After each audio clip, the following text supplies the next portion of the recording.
Hey guys, so today I'm going to be sharing with you how I make this easy braised tofu, and it's really so good. And I love tofu and I love cooking with it, and I love how good it absorbs flavor and the sauce. And this one has a really thick sauce, and I love it over rice since it's super satisfying and really hearty.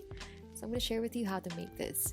So we're going to start off with some tofu, of course. I wrapped mine and I pressed something heavy on top just to kind of release the excess water, and I sliced that up into cubes or actually squares, and they were around like 1 inch thick.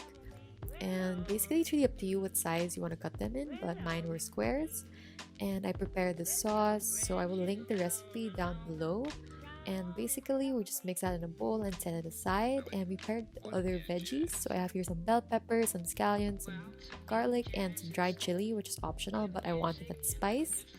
And we're gonna set it aside and heat up a large pan or like a pot. It's really up to you. Just like add some oil and place the tofu, and once it's hot we're just gonna go and cook that until it's golden brown and crisp on both sides. And there you have it. So we're gonna set the tofu aside, and then we're gonna go ahead and heat up some sesame oil in the same pan and saute the scallion and the garlic, and just cook that for a few minutes with the dried chili if you're using. And just cook that and add in the bell peppers and just saute it until it's tender. And then afterwards, we're gonna go ahead and add in the sauce. So give the sauce a good mix again before pouring it in the pan. And once you pour in the sauce, you're gonna go and add in the water. And we're just gonna cook that and leave it to simmer for a few minutes. And then after, we're gonna go and add in the tofu. So add the tofu back in the sauce, and we're gonna cook the tofu down in the sauce, and it'll slowly thicken as it cooks, and tofu will absorb all the flavor.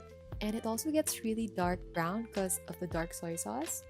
And there you have it. So that's the easy braised tofu, and I had it with some rice, and it was really good. And yeah, I hope you guys enjoy this recipe. It's linked down below, and I will see you guys in my next video.